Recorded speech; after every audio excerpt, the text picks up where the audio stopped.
Gambling's a secret disease. People will keep it, even from those closest to them. They don't even like to admit to themselves what's happening, let alone someone else.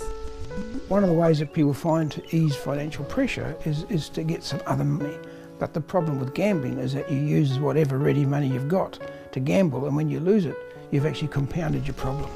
I've stolen money out of my kids' piggy banks, stolen money out of my parents' purses, out of wallets, been to friends' places and stolen money out of their wallets.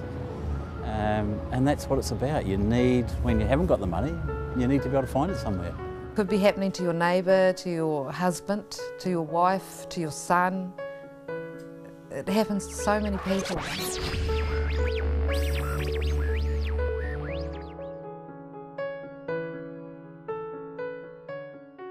I'm a 62-year-old New Zealand European, and I've spent a lot of my life with a major gambling problem.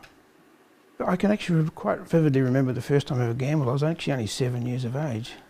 Back in the 50s, the only form of gambling in New Zealand was racehorses. Parents were very keen, and so every Saturday was taken up with them listening to the races. And it was when the Queen came out, her first visit to New Zealand, and the whole school was off to see the Queen. I couldn't go. I had an accident on my trolley and ended up with a nail in my body. As compensation, my father said, "You can have a double." And I could sit and listen to the races with them on Saturday. And that was the very first time I actually remember gambling, yeah. Gambling has become a problem for many New Zealanders. Casinos, pokie machines and online betting has reinvented the way we are gambling. Narelle Nicholson is a psychologist working as a counsellor and educator for the Problem Gambling Foundation and sees firsthand the social problems gambling causes in society. Gambling problems don't discriminate. They go across all socio-economic groups. People tend to go into gambling like anyone else, like you or I. Very naively, it's just a bit of fun, just a bit of entertainment. There are two types of problem gamblers, action gamblers and escape gamblers. Action gamblers are addicted to the thrill of risk-taking. Gambling itself is their drug. Action gamblers prefer games of skill such as card games. Escape gamblers gamble to escape emotional pain, worries and loneliness. People often remember their first big win, what they considered a big win at the time. Lynette was a successful career woman, owning her own home, driving a flash car, living the good life in Christchurch. Then suddenly, one big win on the pokies in the casino began a cycle of losing, which would turn Lynette's life upside down. The casino had opened, I don't know how long, but my partner was quite keen on going there, so I used to go along with him and we'd have a meal there. And he'd have a wee play and I'd wander around and get a bit bored. But one day I put some money in and won $1,000, but I'd only put $2 in and I'd got 500 credits and I didn't know it was a $2 machine. So when I went to take them up, I got quite a shock. There are 4 phases to gambling. The winning phase begins with a big win leading to excitement and a positive view of gambling. You never know when that win's just around the corner. And there's always a chance of a win, but the reality is there's more losses than wins. With gambling, the more you do it, the more you're likely to lose. I started going when the casino started, and I think that was 1994 in Christchurch, and it became quite a social thing to do, and it was pleasure. I think between the 5 and 10 year stage, I started getting a bit more of the habit into obsession, where I started spending more money. After the winning phase begins the losing phase. Problem gamblers become more and more preoccupied with gambling. They start to gamble alone, borrow money, skip work, lie to family and friends, and default on debts. I was playing sometimes every day and for over 4 hours a day. And then of course you were chasing your money because you'd put so much in. I remember spending one day, I'd put $500 into a machine and I run out of money. That initial experience of feeling a winner and feeling a bit of a buzz and a high, getting something for nothing, is harder and harder and harder to replicate. I'm 52. I class myself as a mental health patient and I am an addictive gambler. I started gambling when I was 13 or 14. Started going to the races while I was supposed to be at school, gambling on horses at that early age. It became a delusional world. I spent a lot of time making a lot of stuff up. Lying became very second nature. The Problem Gambling Foundation offers free and confidential counselling throughout New Zealand. Jenny Curry works as a counsellor and educator in South Auckland, helping gamblers in crisis. The person comes to me for an interview, and that's where I talk to them, get a picture of the gambling problem. We look at things like their gambling behaviour over the last 3 months or 12 months. Have they ever lied about gambling to their families? Have they gone back to chase losses? Have they got themselves in severe debt because of the gambling?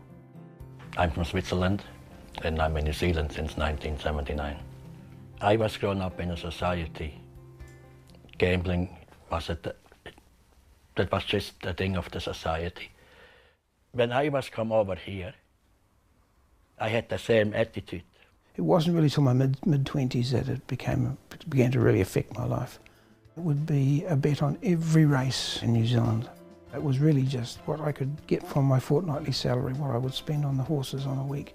But it was always, I was paying catch up. You know, I'd cash a cheque ahead of time and then I would be having to wait until the next payday to get the money back in the bank, and then it was kind of always running behind time.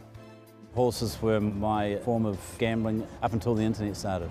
Once the internet started, it became online betting. I opened accounts in Australia because it was easy to cover up and become an online gambler. You no longer have to leave your home to lose your home. So online poker is another form of gambling, and it creates a new audience, if you like. So very popular with young males. Now people in the Chatham Islands can have a lotto ticket, so we'll put it online. But that's not the issue. The issue is all of the other people who will get into it, and maybe they wouldn't have bothered going down to the shop on a particular Saturday, or maybe they would have only gone down there and spent $5 or $6. Now they can spend $150, you know, in a week, and it's okay. Some people, they're looking for excitement and escape from boredom. For other people, it's the result of more severe underlying issues. So things that have come from their childhood, from trauma, physical, emotional abuse at some point in their lives that they've never recovered from. In my upbringing, I had just myself and a brother, so it's just two of us. I always felt second best, and that's what made me gamble actually. It was my time out to get away from that jealous feeling I had, from the envy I had to other people, from the anger I had, from the frustration I had inside, to my parents. They call it the crack cocaine of gambling, pokies, and it's affecting a lot of women my age who, through loneliness sometimes or boredom or whatever, it's so convenient and it's destroying lives. Every day New Zealanders lose $5.5 million in gambling. This amounts to over $2 billion lost in 1 year. I think the community needs to know that gambling can affect anyone, and it's often hidden within families. They're using it as a way of coping with life. Good morning, welcome to your first session of counselling. Hi.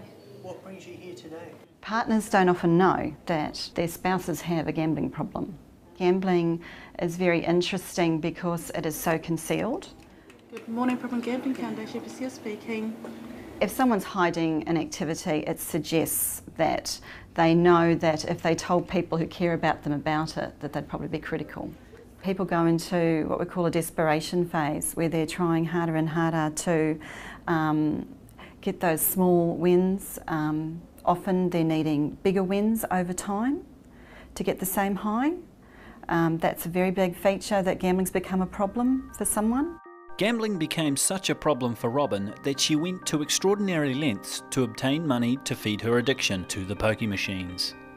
I use lots of facilities to get money. We can use FBOS machines in the casino. I could fiddle money between my accounts. I could go to the machine and find out, oh, my automatic payment hasn't come out yet. Oh, I'll take that out before it goes.